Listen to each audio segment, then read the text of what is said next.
Bueno, continuamos, 11 y Vamos, 28. 11:28, estamos un poquito apretaditos Sí. de tiempo. Vamos ya con nuestro próximo invitado, Ricardo Marún.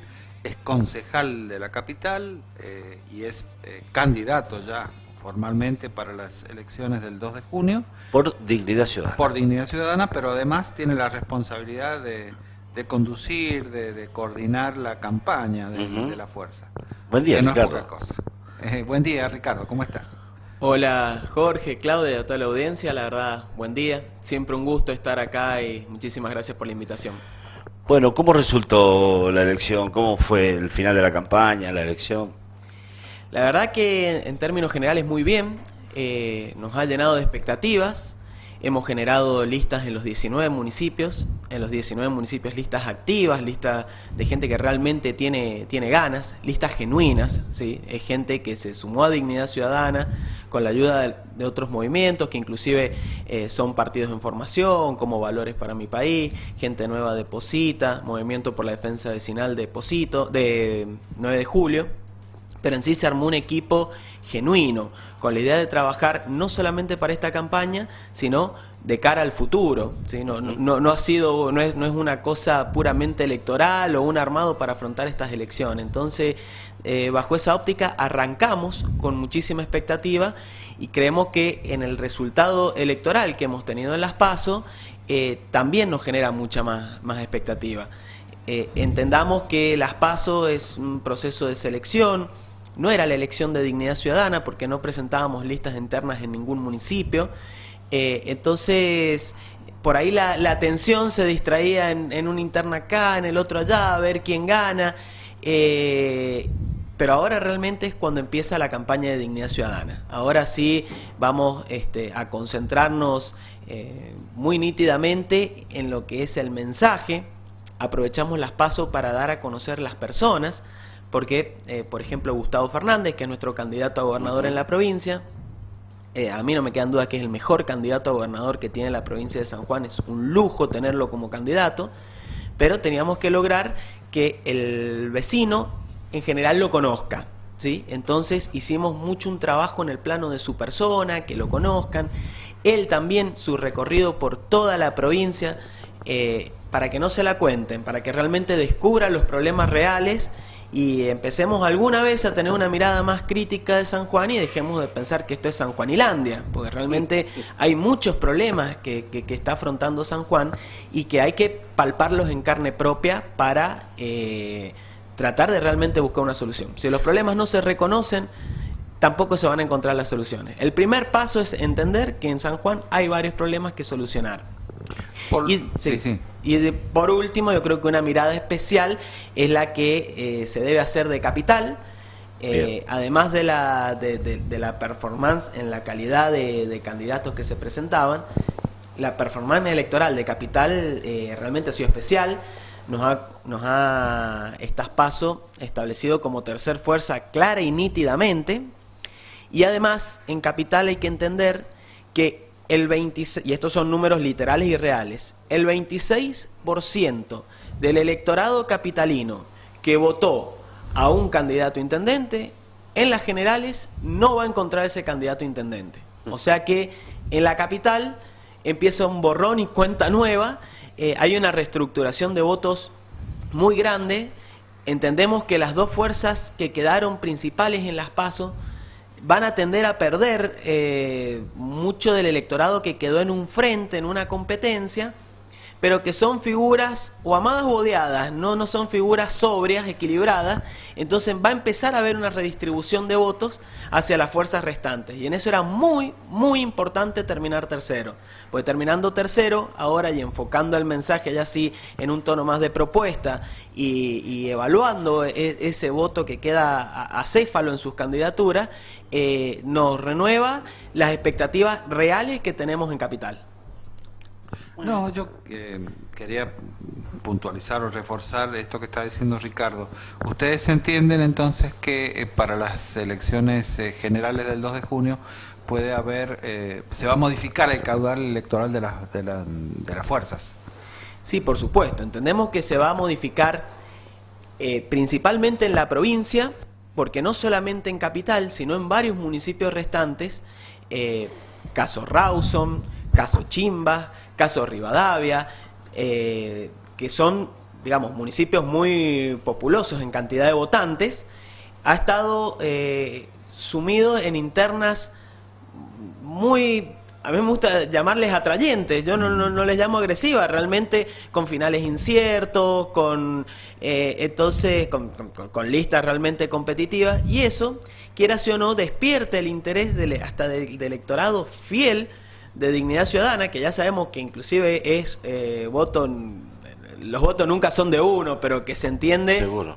Que uno parte con una base que acompaña los principios, los valores, la identidad de cada partido, y vemos que hasta inclusive esos votos, por ahí en las PASO, cuando son elecciones atrayentes, tienden a meterse en la competencia del resto de las fuerzas. Como Dignidad Ciudadana no presentaba ninguna competencia interna, mucho de ese electorado que acompaña los ideales y los principios de Dignidad Ciudadana, en las generales vuelve. O sea que desde el vamos, la performance en la provincia va a mejorar por esto mismo que les comentaba, que justamente los municipios más populosos estaban inmersos en elecciones muy atrayentes. Y como les comentaba, en Capital, realmente con Lito Sánchez a la cabeza, con Mónica Lobo como candidata a diputada y a mí tocándome encabezar la lista de concejales, realmente empieza otra elección. O sea, realmente empezamos de cero. A mí me quedó en la cabeza ese término que utilizó Sanjuanilandia. ¿Cómo lo define ese Sanjuanilandia, concejal? Hemos llegado a un punto de pensar que en la provincia está todo absolutamente bien. Hay cifras que realmente no las entramos a desmenuzar. Se nos plantea que en la provincia hay un 2% de desocupación, y cuando uno realmente, cuando uno toma contacto cara a cara con la gente, lo primero que se plantea es la cuestión del trabajo, el problema del trabajo que hay en general. Entonces, ese 2% de que se habla realmente no lo desmenuzamos, no vemos cuánto eso es empleo en negro, cuánto es subempleo. Recién se hablaba de cuestiones de salud, cuestiones de educación. No nos confundamos, las provincias son preexistentes a la nación. La educación es responsabilidad de la provincia, la salud es responsabilidad de la provincia. Hay un montón de cosas que parece que todo lo bien está hecho por la provincia y todo lo mal viene de la nación. No voy a hacer una calificación de cómo viene el gobierno nacional, o seguramente el contexto no ayuda desde lo nacional, pero también es momento de que empecemos a analizar el problema estructural que tenemos en San Juan. En San Juan hay mucha pobreza y vemos que los recursos que a lo mejor San Juan los puede llegar a disponer para tratar de mejorar la calidad de vida real de la gente, vemos que se destina a obras superfluas y no nos metemos de fondo con los problemas que tiene la provincia. Bueno, me parece que la visión está más que clara, ¿no?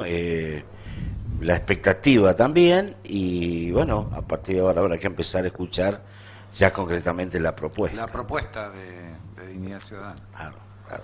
Que seguramente debe ser una propuesta que está basada en los valores que siempre han defendido, en lo cual coincide la gente de Valores para mi País, y que básicamente apuntan a mejorar la calidad de vida de la gente con la participación, es lo que nos ha dicho Lito, siempre, ¿no?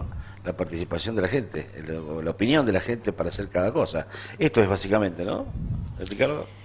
Sí, por supuesto. O sea, además de las propuestas concretas, creemos que es muy importante también recuperar valores en la política, valores que por ahí se han ido descuidando, como el valor inclusive de la palabra de un político. O sea, hay que volver a recuperar, la gente tiene que volver a creer, y eso tenemos la principal responsabilidad de los funcionarios públicos y los candidatos, a realmente ser honestos, ser coherentes con la gente y decir lo que se puede cumplir.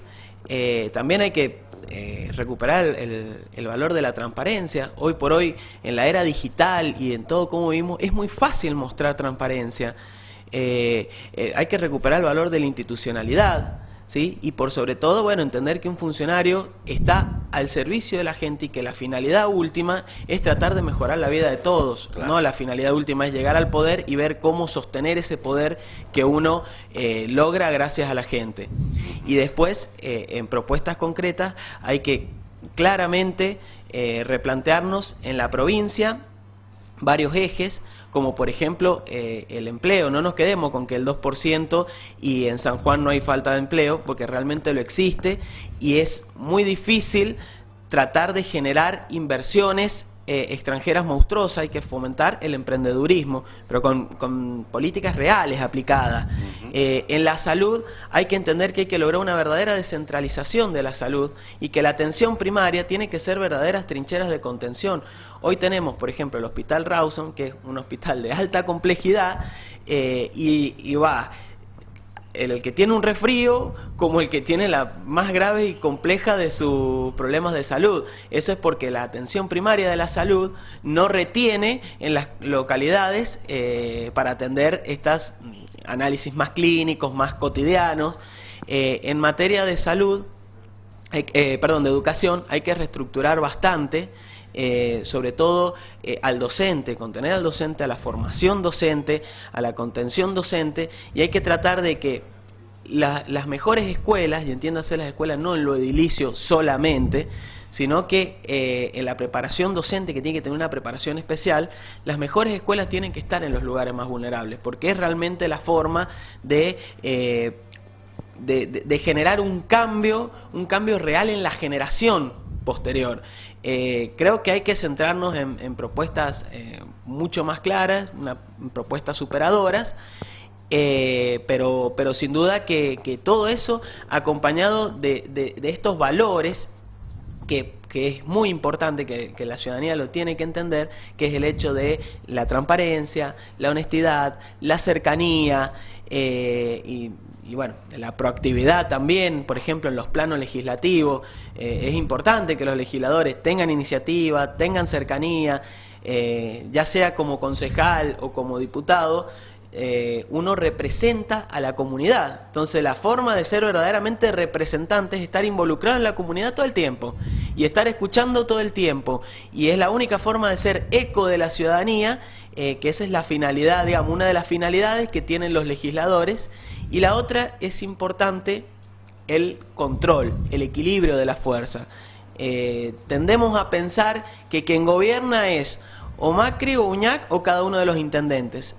Y hasta que no entendamos como ciudadanía que ese es uno de los poderes y que en realidad en la Argentina, en San Juan y en cada uno de los municipios se gobierna con 3 poderes, que es el Ejecutivo, Presidencia, Gobernación o Intendente, que es el Legislativo, diputados y senadores nacionales, diputados provinciales o el Consejo Deliberante en los municipios, y que es el Judicial, la Justicia Nacional y provincial en cada una de sus instancias, y los juzgados de faltas de los municipios, que es el Poder Judicial. Hasta que no entendamos que esas 3 fuerzas gobiernan, no va a existir equilibrio de fuerzas y no va a existir un gobierno institucional. Por eso, la parte judicial no se elige porque hace falta una preparación técnica, pero las partes legislativas vienen a poner un poco de equilibrio y control a ese poder ejecutivo. Entonces, si les damos mayorías plenas, absolutas, este ejecutivo tiende a acaparar y a sobreponerse sobre las otras fuerzas, y si los otros 2 poderes del Estado, que son los que tienen que poner equilibrio, no lo logran, ¿qué empieza a quedar después para las instituciones intermedias? ¿Qué queda para los colegios de profesionales? ¿Qué queda para las instituciones deportivas? Si al fin y al cabo el Ejecutivo es el que maneja la caja. Entonces empieza a extorsionar las instituciones, empieza a generarse ese desequilibrio que es muy insano realmente para la ciudadanía. Entonces yo invito también a una reflexión de valorar los votos legislativos y entender que, por ejemplo, tenemos el enorme orgullo y honor de que encabece Fernando Moya como candidato a diputado proporcional en primer término, y que también analicen su voto. Entonces, tenemos a Gustavo Fernández como candidato a gobernador, que invitamos a que lo conozcan y que confíen en él. Pero si no van a confiar en Dignidad Ciudadana, en la gestión, al menos confíen en la capacidad de control que puede tener Dignidad Ciudadana. Y también invito a que miren a Fernando Moya, su desempeño legislativo, a su presencia en la Cámara de Diputados, si alguna vez faltó alguna sesión, si alguna vez no estuvo en la oficina para responder a alguien, y toda su iniciativa de proyectos que ha tenido. Me cuesta hablarlo en primera persona en el Consejo Deliberante de la Capital, claro, pero lo mismo con Lito. O sea, tenemos Lito Sánchez, que tiene ya tomaremos el tiempo específico para hablar de lo que tenemos pensado para la capital en propuestas concretas.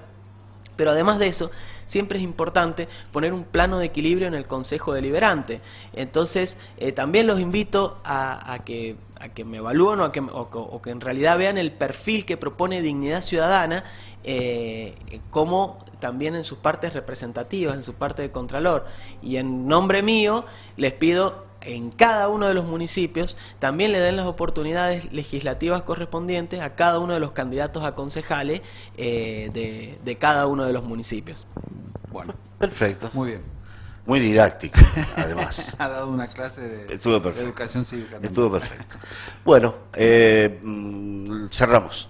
Cerramos el bloque y nos quedan nuestros últimos invitados. Ricardo, muchas gracias por la visita. Muchas gracias, Ricardo. Buen día. El agradecido soy yo y muchísimas gracias a ustedes y por supuesto a la audiencia que nos escuchó.